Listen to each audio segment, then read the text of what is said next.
ሰላም ጤና ስጥልን ውድ ሪፖርተር ተከታታዮች የሰዓቱን ዜናዎች ቀጥዬ ያሰማችኋለሁ።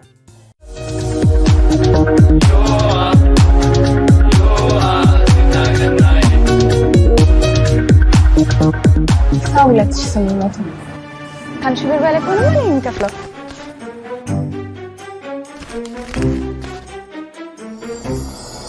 ሽልማት አለው እኮ አስበሽዋል? ግን ሽልማቱ ቢደርስ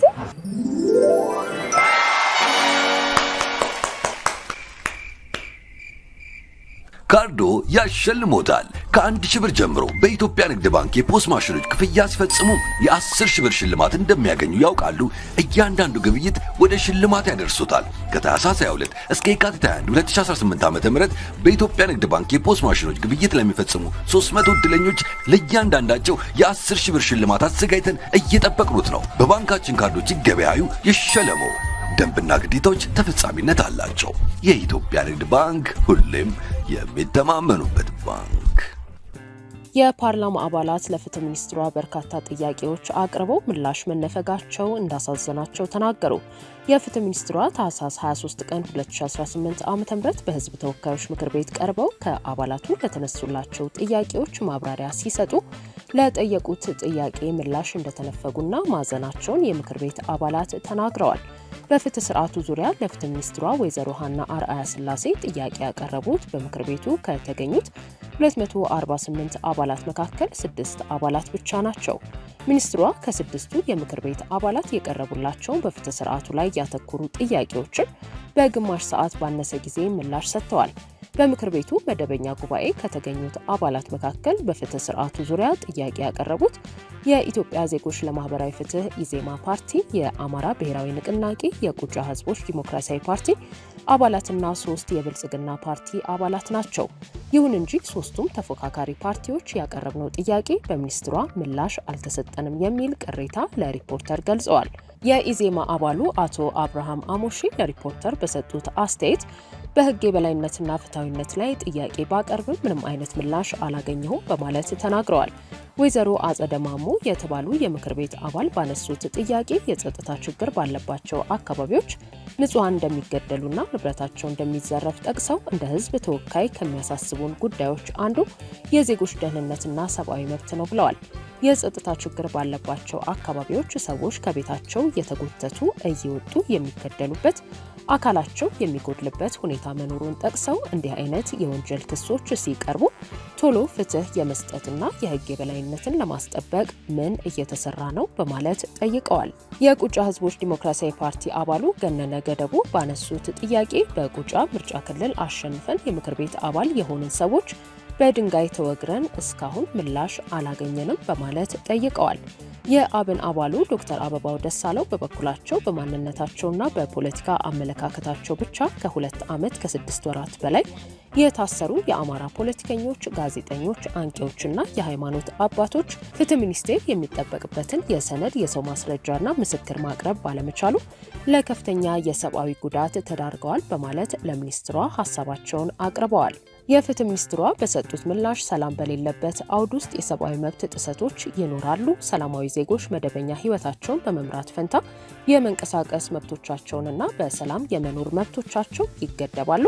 ይህ እንዲስተካከል የመጀመሪያው ትኩረት እነዚህ አካባቢዎች ወደ ሰላም ተመልሰው በመደበኛ የህግ ስርዓት እንዲመሩ ማድረግ ያስፈልጋል ብለዋል። ለፍትህ ሚኒስትሯ ላቀረቡት ጥያቄ ምላሽ ተነፍገናል ካሉት አባላት መካከል አቶ አብርሃም አሞሼ የዛይሴ ህዝብን ጥያቄ ለምክር ቤት አቅርቤ መልስ ባለማግኘቴ አዝኛለሁ ብለዋል። በዚህ ጉዳይ ላይ በተደጋጋሚ ፍላጎት ቢኖረንም ለፓርላማው ጥያቄ ማቅረብ አልቻልንም የሚሉት አባሉ በምክር ቤቱ የጽህፈት ቤት ዋና ኃላፊ አማካኝነት ከስብሰባው አስቀድሞ ለፍትህ ሚኒስትሯ ለሚቀርበው ጥያቄ ጽፋችሁ ካስገባችሁት ውጪ ሌላ ተጨማሪ ጥያቄ አየር ላይ በቃል ማውራት የምትጀምሩ ከሆነ አፈጉባኤው ያስቆማል የሚል ቅድመ ማስጠንቀቂያ ተሰጥቶናል ብለዋል። ጉዳዩ መሬት ላይ ያለ ሀቅና የፓርላማው አፈጉባኤ አቶ ታገሰ ጫፎ ጭምር የሚያውቁት ጉዳይ ነው የሚሉት አቶ አብርሃም ከዚህ ቀደም ፓርላማው ለህዝብ ውክልና ልኮን ወደ ቦታው ስንሄድ ከአርባ ምንጭ እንዳናልፍ ስንደረግ ለፓርላማው አቤቱታ አቅርበን ምላሽ የሚሰጥ አካል አልተገኘም ብለዋል። በተደረገው ነገር በጣም አዝኛለሁ የሚል ምላሽም ሰጥተዋል። በተመሳሳይ የአብን አባሉ ዶክተር አበባው ለሪፖርተር በሰጡት አስተያየት ሚኒስትሯ ጠቅለል ያለ ምላሽ መስጠታቸውን ገልጸው በሀሳብ ልትስማማ ወይም ላትስማማ ትችላለህ፣ ነገር ግን ለተጠየቀ ጥያቄ ዘርዘር ያለ ምላሽ መስጠት ያስፈልጋል በማለት ተናግረዋል። አንዳንዴ እነዚህ ኃላፊዎች ሙሉ መብት አልተሰጣቸውም እንዴ የሚያስብል ነው የሚሉት አባሉ ኃላፊዎቹ የተቀመጡበትን ወንበር እየተጠቀሙበት አይደለም የሚል አስተያየት አለኝ ብለዋል። አስመጪዎች የጉምሩክ ዋጋ ትመና ጫና እየፈጠረባቸው መሆኑን ተናገሩ።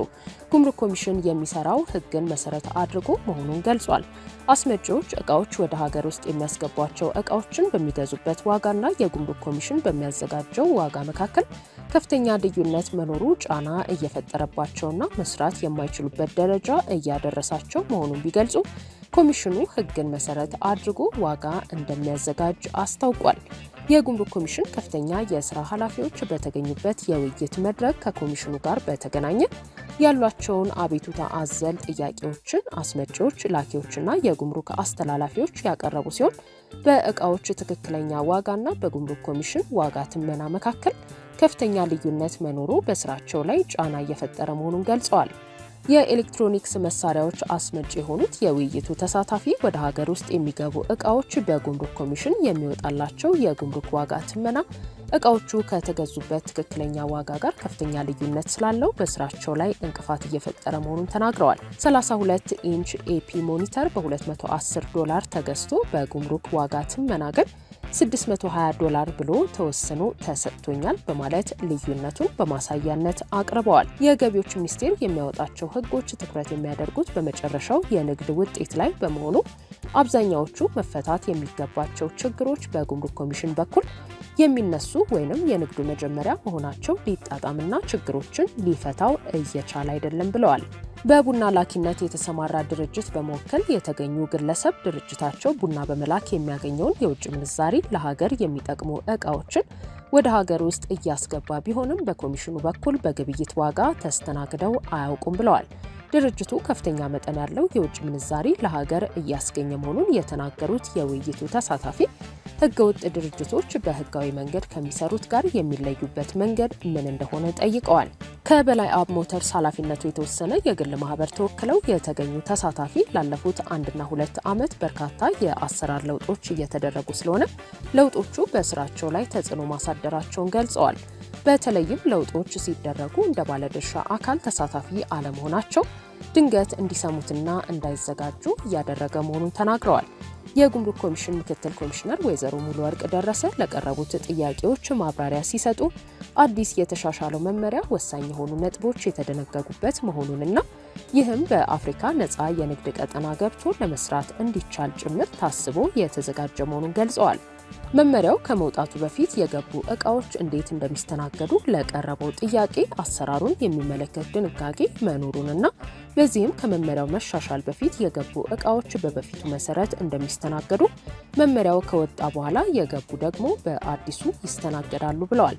እቃዎች ወደ ሀገር ውስጥ ሲገቡ ከሚያወጡት ዋጋ በታችና በላይ አድርጎ ማቅረብን በሚመለከት ለቀረቡት በርከት ያሉ ጥያቄዎች ሲያብራሩ ኮሚሽኑ እነዚህን ህገወጥ ድርጊቶች ለመቆጣጠር በርካታ ስራዎችን እያከናወነ መሆኑን፣ በአሁኑ ወቅት የተረጋገጡ መረጃዎች በማደራጀት ወደ እርምጃ እየተገባ እንደሆነና ቁጥጥሩ ባንኮች ድረስ የሚከናወን መሆኑን ጠቁመዋል።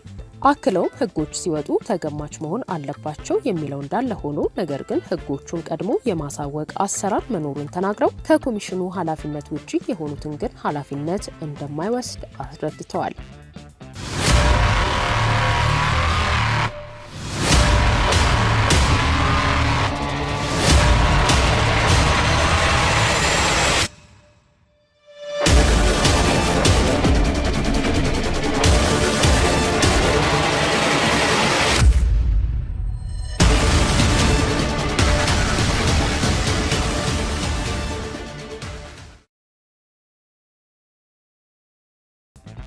የኢትዮጵያ ብሔራዊ ባንክ ንግድ ባንኮች መያዝ የሚገባቸው የመጠባበቂያ ገንዘብ ምጣኔን በተመለከተ አዲስ ባጸደቀው መመሪያ መያዝ የሚገባቸው ወርሃዊ የመጠባበቂያ ገንዘብ ምጣኔ በሁለት መደብ ከፈለ። በቀድሞው የኢትዮጵያ ብሔራዊ ባንክ ገዢ ዶክተር ይናገር ደሴ ፊርማ ከ5 ዓመታት በፊት ጸድቆ በስራ ላይ የቆየውን ተመሳሳይ መመሪያ የሚተካውና ሐሙስ ታህሳስ 23 ቀን 2018 ዓ.ም በቅርቡ በተሾሙት የኢትዮጵያ ብሔራዊ ባንክ ገዢ ዶክተር ኢዮብ ተካልኝ ጸድቆ በስራ ላይ የዋለው መመሪያ ባንኮች በየቀኑ መያዝ ያለባቸው ዝቅተኛ የመጠባበቂያ ገንዘብ ምጣኔ ቀድሞ ከነበረበት 7 በመቶ ወደ 5 በመቶ ዝቅ እንዲል መወሰኑን ያስረዳል።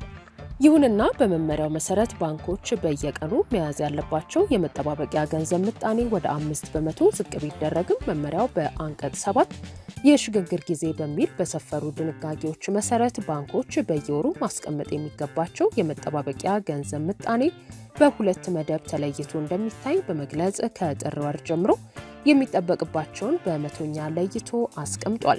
በዚህ መሰረት በመደብ 1 ስር የሚካተቱ ባንኮች መያዝ የሚገባቸው ወርሃዊ የመጠባበቂያ ገንዘብ በጥር ወር 8 በመቶ፣ በየካቲት ወር 9 በመቶ እንዲሁም በመጋቢት ወር ደግሞ 10 በመቶ መሆን እንደሚገባው ተገልጿል። በሌላ በኩል በመደብ 2 ስር ያሉ ባንኮች ከመጀመሪያው መደብ በተለየ የሽግግር ጊዜ ስር የተካተተው የወራት ብዛት 5 እንዲሆን የተደረገ ሲሆን በዚህ መሰረት በጥር ወር 7.5 በመቶ፣ በመጋቢት ወር 8.5 በመቶ፣ በሚያዝያ ወር 9 በመቶ፣ በግንቦት ወር 9.5 በመቶ እንዲሁም በሰኔ ወር 10 በመቶ መሆን አለበት ተብሏል። መመሪያው የትኞቹ ባንኮች በየትኛው መደብ ስር እንደሚደለደሉ ለእያንዳንዱ ባንክ በሚልከው ሰርኩላር እንደሚያሳውቅ ተጠቅሷል።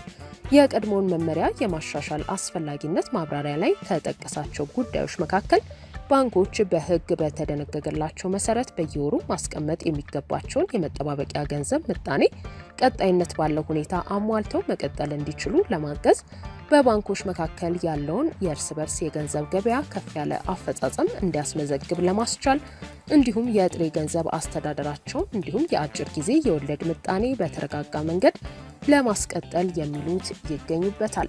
የአዲሱ መመሪያ አንቀጽ 4 እንደሚገልጸው ሁሉም በኢትዮጵያ ውስጥ የሚንቀሳቀሱ ባንኮች በብር የመጠባበቂያ ገንዘብ ማወራረድ የሚችሉበት የክፍያ አካውንት በብሔራዊ ባንክ መክፈት ይጠበቅባቸዋል። በተሻለው መመሪያ መሰረት የተከፈቱና በስራ ላይ የቆዩ አካውንቶችን ከአዲስ አካውንቶች ጋር በማዋሃድ የቀድሞቹ እንዲዘጉ ይጠበቅባቸዋል ይላል። በተመሳሳይ 7 በመቶ ወርሃዊ የመጠባበቂያ ገንዘብ ምጣኔውን የማያሟላ ባንክም በብሔራዊ ባንክ ቅጣት እንደሚጣልበት ለብሔራዊ ባንክ በመመሪያው ሪፖርት እንዲያቀርብ በሚገደድበት የጊዜ ገደብ መሰረት ሪፖርት ያላደረገ ባንክ 20 ሺህ ብር ቅጣት ይጠብቀዋል ተብሏል። መመሪያው በሁሉም በሀገሪቱ ባሉ የንግድ ባንኮች ላይ ተግባራዊ እንደሚሆን ከአርብ ታህሳስ 24 ቀን 2018 ዓ.ም ጀምሮ በስራ ላይ መዋሉም ተገልጿል።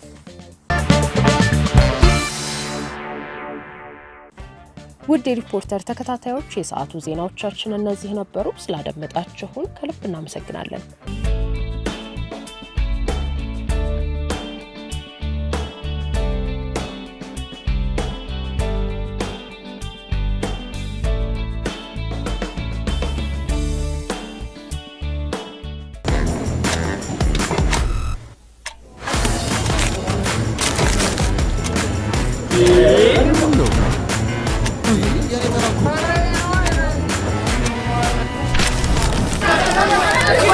ዘመናዊ የባንክ አገልግሎቶችን በማስተዋወቅ ፈርቀዳጅ የሆነው ባንካችን አቢሲኒያ አሁን ደግሞ በአይነቱ ለየት ያለውን ወረቀት አልባ የባንክ አገልግሎት በሁሉም ቅርንጫፎቹ ይዞልዎት መጥቷል። በስማርት ቴክኖሎጂ በመታገዝ የፊት ገጽን ወይም የጣት አሻራን በመጠቀም በራስ አገዝ አገልግሎት ወይም በባንካችን ሰራተኞች ታግዘው ሂሳብ መክፈት፣ ገንዘብ ገቢ ወጪ ማድረግም ሆነ ሌሎች ፈጣንና ደህንነቱን የጠበቀ የተሟላ የባንክ አገልግሎቶች ያገኛሉ። አቢሲኒያ የሁሉም ምርጫ።